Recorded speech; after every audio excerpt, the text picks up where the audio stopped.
r/NoSleep. Posted by u/sugar-soad. I was given a particular set of rules to follow when I started working in a daycare center. I pulled up outside the facility and was instantly confused as it looked dilapidated and couldn't be the right place. There was a gate barring the entrance and I was about to turn and leave when I saw movement behind the gate. An old withered man moved out of the shadows and began to open the gate and then waved at me to enter. I drove past him and smiled at him and thanked him. His face was covered by a hood and I couldn't get a good look at him. He disappeared back inside a shack that stood just inside the gate. I stepped out of my car and stared at a building that looked like it could fall down at any moment.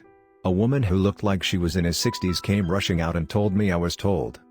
I tried to explain that I had got lost but couldn't get a word in as she was talking a mile a minute. She led me inside and we began moving down a dark and dreary hallway. She introduced herself as Mrs. Evans and told me that I would be dealing with a class of special children and I need to be careful around them. The normal teacher was away for a week and I was filling in for them. She handed me a piece of paper and told me that these were the rules and I should be fine as long as I followed them. She opened a door and then pushed me inside before slamming the door behind me. I stood there momentarily shocked for a moment staring at the door. I heard a sneeze behind me and turned to find a dozen young children staring at me. I quickly composed myself and tucked the piece of paper into my pocket. I introduced myself to the children and their interest in me quickly waned as they went back to what they were doing earlier. A girl with blue eyes and blonde eyes walked up and introduced herself as Emily. She asked if she could have the safety scissors as she needed it for her art project. I handed it over and smiled to myself at how polite she was. She smiled at me and I was surprised to see that she had no teeth in her mouth. She moved back to her desk and began to cut dozens of thin strips of paper. Her blue eyes suddenly flared red for a moment and she moved over to the boy closest to her. Before I had a chance to react, she plunged the scissors into the boy's throat. A torrent of blood sprayed out in every direction while Emily stood there cackling. The other children continued to work away even as the blood soaked them.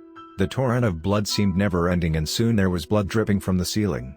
My clothes were saturated in blood and I wiped my face and was unnerved at how much blood came off. I ran from the room screaming for help and bumped into Mrs. Evans at the end of the hall. She chided me for leaving the children unsupervised and didn't even acknowledge me when I tried to explain what had happened. She practically dragged me back to the classroom and I stood there frozen in shock while gazing at the classroom. The blood had now vanished and the children were sitting in their seats acting like nothing had happened. The boy whose throat had been cut was now perfectly fine. My clothes were now free of blood and I could see the look of disapproval on Mrs. Evans' face.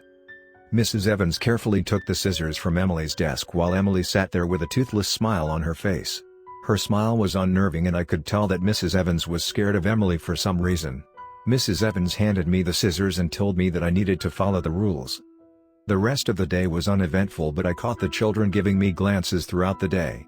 The only time I got any peace and quiet was when the children all lay down for their naps. I was beyond relieved when Mrs. Evans arrived and told me that I could leave. I arrived home and was taking the stuff out of my pockets when I found the list of rules. I read them repeatedly as they were the most confusing set of rules I ever read. They were as follows. Don't give Emily the safety scissors under any circumstances. If any of the children start floating during nap time, then don't get too close to them. Sing some of the lyrics from Never Gonna Give You Up by Rick Astley until their bodies are once again on the floor. Never ever tell the children where you live or leave your purse where the children can get at it. Don't let the children hold hands and form a circle. Use a fire extinguisher on them if necessary to break them apart. Finally and most importantly, if the children start removing their skin, then close your eyes and start praying out loud. Do not open your eyes or stop praying until the guttural screams stop. I was still reading when I felt a cold nose rub my leg. I reached over and began petting my dog Larry. I had to lift him up onto the bed beside me as he was getting too old to hop up. Most of his teeth had fallen out and he was left with a few rotted teeth. The next day was very quiet as the children sat there playing and generally just ignored me.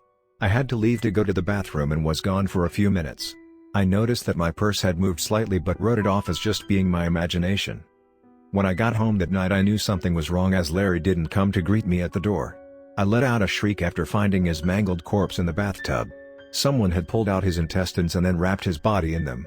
His jaw had been snapped in two and his eyeballs had been shoved inside his open mouth. I froze when I heard a whimper coming from him and realized he was still alive.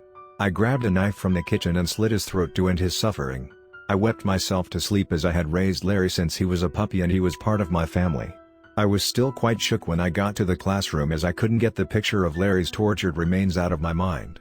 I sat in my chair and gazed across the room as the children played with their toys. I felt my blood run cold as Emily looked over at me and opened her mouth and smiled at me with a toothy grin. I stood there transfixed while gazing at the teeth that had been up until yesterday in my dog's mouth. She laughed and then ran to play with the others while I sat there feeling numb. I barely moved from my chair and didn't even realize that the children had laid down for nap time. I was snapped out of my trance as my body felt like it was being boiled alive. I stared up to see all of the children floating almost a meter off the ground with their blankets still covering their bodies. I stood up and began creeping towards them. The heat was getting warmer with every step I took towards them. The hairs on my arm began to sizzle as the heat reached unnatural levels. I began to back away as I was on the brink of passing out. I remembered what the note said and began to sing the lyrics to Never Gonna Give You Up. The bodies began to move downwards while I sang away. The heat instantly stopped the moment they were all once again on the ground. I stopped singing and just stood there speechless and wondering if I should just run away.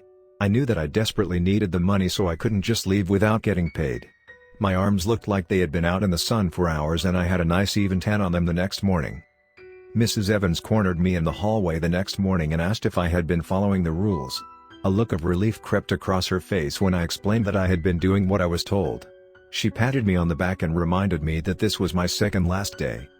The children were milling around in the room when I entered and I got a bad feeling that something bad was going to happen. My brain was telling me that there was something missing from the room, but I couldn't place what it was. I took my seat and closed my eyes and began picturing the room to try and figure out what was missing. I sat like this for 5 or so minutes until my eyes shot open and I spun around to stare into the corner. My heart rate skyrocketed as I stared at the place that the fire extinguisher had hung just yesterday. Time seemed to slow down as I turned my head to gaze at the children who were now sitting in a circle with their arms linked. They were chanting a language that I couldn't understand and the air around them seemed to be shimmering. A small hole appeared in the air above them and a clawed hand tried to force its way through. It stopped after a few failed attempts as the hole was too small. I rushed forward to try and stop the children by dragging them away. My attempts were futile as their bodies felt like stone and were impossible to move. The hole was increasing in size with every passing second and I could see hundreds of eyes watching me from the other side. Their gaze held such malice that I felt myself shrinking away from them. I rushed out the door and ran around until I found a nearby fire extinguisher. I quickly read the instructions before moving back inside the classroom. One of the creatures from the other side of the hole was in the process of climbing through. Its skin was charred black and the only feature that I could make out on its body were the red eyes that locked onto mine. I aimed the nozzle of the fire extinguisher and began spraying away. It let out an ear-splitting scream and tried to retreat back inside the hole. The children's chanting ceased and the hole closed almost instantly. The creature hadn't managed to fully retreat and a portion of his claw had been sliced off. Emily picked it up and devoured it without a second thought. The children went back to playing while I stood there clutching the fire extinguisher.